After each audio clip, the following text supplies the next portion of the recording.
코카콜라는 주식시장에서 대표적인 배당주로 꼽히는 기업입니다. 역사적으로 봤을 때 안정성 하나는 더 말할 필요가 없는 것입니다. 이미 사람들에게 코카콜라는 음료 그 이상으로 자리를 잡고 있기 때문입니다. 코카콜라는 또 투자의 대가 워렌 버핏의 대표적인 투자 종목 가운데 하나인데요. 코카콜라의 지분 9%를 보유하고 있습니다. 파이어족들이 사랑하는 미국 배당주, 그 가운데서도 배당 킹 자리를 지키고 있는 기업이 있습니다. 오늘은 망하지 않을 기업 코카콜라에 대한 이야기입니다. 배당주 투자를 할 때 고민해야 할 요소 가운데 하나는 바로 안전성입니다. 배당주는 일단 기업이 망하면 안 됩니다. 그리고 나에게 꾸준히 배당 수익을 줘야 합니다. 올해는 주고 내년에는 안 주고 이런 기업들은 배당주라고 보기 어렵습니다. 미국 주식에는 배당주를 크게 4가지로 나누는데요. 보통 50년 이상 꾸준히 배당금을 증가시키면서 배당을 지급해온 기업을 배당 킹이라고 부릅니다. 그 다음 계급은 25년 이상 꾸준히 배당을 지급한 배당 귀족, 10년 이상을 배당 챔피언, 5년 이상이면 배당 블루칩이라고 부릅니다.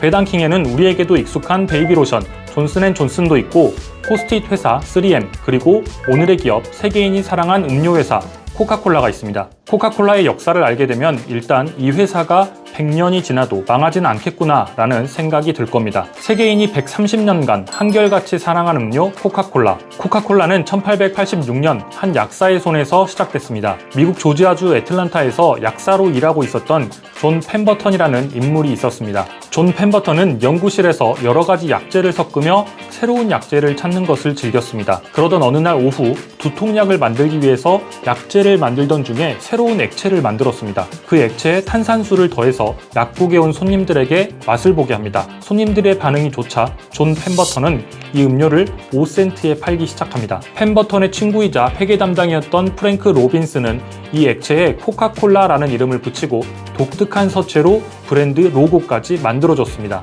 코카콜라는 이렇게 세상에 등장했습니다. 당시에만 해도 코카콜라는 두통과 소화불량, 신경불안 등 만병통치약처럼 팔렸습니다. 펜버턴 박사는 안타깝게도 코카콜라를 만든 지 2년 만인 1888년 건강 악화로 숨을 거둡니다. 자신이 만든 코카콜라가 오늘날에 위치해 올 것이라고는 상상도 하지 못한 채 회사의 지분을 여러 사람들에게 넘겼습니다. 그 지분을 사업가였던 아사 캔들러가 2,300달러에 사면서 코카콜라의 소유권을 확보했습니다. 아사 캔들러의 손으로 넘어간 코카콜라는 본격적인 사업 궤도에 오릅니다. 코카콜라 컴퍼니라는 법인이 설립됐고 신문에 전면 광고를 게재하는 등 본격적인 마케팅에 돌입합니다. 캔들러는 콜라의 중독성에 집중했습니다. 한 번만 맛보게 하면 콜라를 다시 찾게 할 수 있을 것이라는 자신감이었는데요.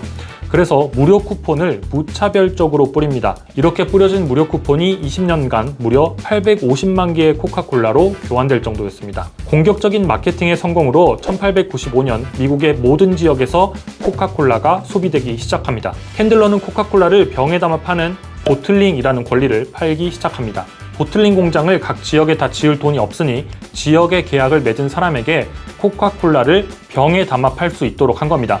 쉽게 말해 원액을 주면 그들이 병에 담아 파는 겁니다. 소위 코카콜라 시스템이라 불리는 이 같은 프랜차이즈 형태는 오늘날 코카콜라가 세계로 뻗어나가는데 큰 역할을 했습니다. 적은 돈으로 빠르게 세계 시장을 장악할 수 있는 원동력이었던 셈입니다. 코카콜라는 그 이후 3대 CEO이자 60년간 코카콜라를 이끈 로버트 우드러프의 시대를 맞습니다. 로버트 우드러프는 1923년부터 1980년까지 60년간 회사를 이끌며 오늘날의 코카콜라를 만든 인물이라고 평가됩니다. 정확히는 아사 캔들러로부터 로버트 우드러프의 아버지가 코카콜라를 매입합니다. 로버트 우드러프의 아버지는 한 은행의 회장이었는데 투자자들과 함께 코카콜라 컴퍼니를 2,500만 달러에 매입합니다. 그리고 아들에게 경영을 맡깁니다. 1923년 경영을 시작했던 로버트 우드러프의 당시 나이는 33세에 불과했습니다. 우드러프는 품질에 집중하면서 코카콜라의 통일된 맛을 만들어냅니다. 그리고 지금 보이는 이 포장 박스를 처음으로 선보입니다. 업계 최초로 손잡이가 달린 이 포장 박스, 식스팩 캐리어를 만들어냈는데 지금은 대중화가 되어 있지만 당시만 해도 혁신적인 아이디어였습니다. 콜라를 이렇게 병에 담아 팔고 여러 병을 사서 가지고 갈 수 있도록 포장 박스를 개발하면서 콜라는 이제 집 냉장고에 여러 개를 보관하면서 먹는 음료로 자리를 잡았습니다. 코카콜라의 브랜딩은 마케팅의 교과서로 불리기도 하는데요. 1930년 뉴욕 주식시장의 폭락과 함께 세계 대공황이 시작됐을 때는 힘들 땐 코카콜라와 함께 라는 광고 카피를 내세웁니다. 힘들 때도 코카콜라를 마시도록 수요를 이렇게 만들었습니다. 이어서 산타클로스가 광고에 등장하기 시작합니다. 더울 때가 아니라 추울 때도 마시는 음료라는 인식을 심어주기 시작합니다. 1928년 암스테르담 올림픽과 1930년 월드컵부터 후원을 시작해 거의 대부분을 후원하며 자신들을 알렸고 2차 세계대전 당시에는 코카콜라와 애국심을 연결시켜서 군인들에게도 엄청난 양의 코카콜라를 팔았습니다. 이렇게 보틀링과 마케팅으로 성공한 코카콜라에게도 위기는 찾아왔습니다. 코카콜라의 역사에서 이들의 실패는 우리에게 많은 교훈을 줍니다. 그리고 이때의 실패가 역설적이게도 코카콜라는 망하지 않을 회사라는 인식을 심어주게 됩니다. 1985년 코카콜라의 매출은 점차 줄어듭니다. 슈퍼마켓에서는 코카콜라의 라이벌 바로 펩시에게 밀리면서 위기가 찾아옵니다. 코카콜라는 결국 100년 가까이 유지하던 레시피를 바꾸는 결단을 내립니다. 펩시를 이기기 위한 결단이었습니다. 그렇게 뉴코크가 등장합니다. 그런데 펩시에게 빼앗긴 소비자들이 돌아오기는커녕 기존의 소비자들도 외면을 하기 시작합니다. 정확히는 외면을 넘어서 원래 맛을 돌려내라면서 항의에 나섭니다. 결국 코카콜라는 신제품 출시 79일 만에 100기를 듭니다. 그리하여 다시 코카콜라 클래식을 내뒀습니다. 당시 사람들은 오리지널 코카콜라가 가지고 있는 스토리와 추억을 좋아했습니다. 그런데 새로운 맛의 뉴코크는 자신들이 가지고 있던 추억과 매치가 안 됐던 겁니다. 2차 세계대전 중에 마셨던 콜라를 먹고 힘이 났던 추억, 더운 여름에 운동을 마치고 마셨던 추억들이 맛에 영향을 미친 겁니다. 우리가 소위 코카콜라와 펩시의 맛이 거의 다르지 않다면서 눈을 가리고 블라인드 테스트를 하면 맞출 수 있는 사람이 거의 없다라는 말을 하곤 합니다. 실제로 못 맞추는 사람들도 많습니다. 하지만 코카콜라는 맛 이상의 음료로 자리를 잡아왔습니다. 스토리와 추억으로 소비를 하는 사람들이 많다는 겁니다. 이런 소비 패턴은 지금까지 이어져온 130년의 코카콜라 역사가 앞으로도 이어질 것이라는 생각을 해볼 수 있는 부분입니다. 망하지 않을 회사라는 거죠. 지금까지 코카콜라의 역사를 통해서 그 경쟁력을 확인할 수 있었는데요.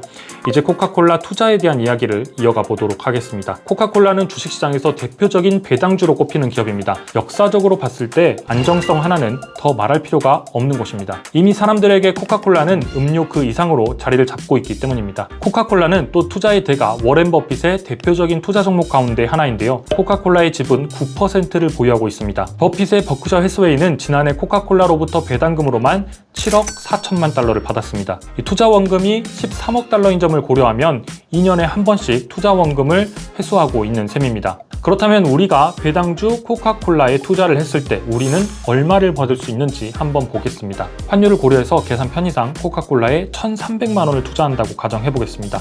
일단 환전을 하면 10,000달러가 됩니다. 이 10,000달러로 코카콜라 주식을 사보겠습니다.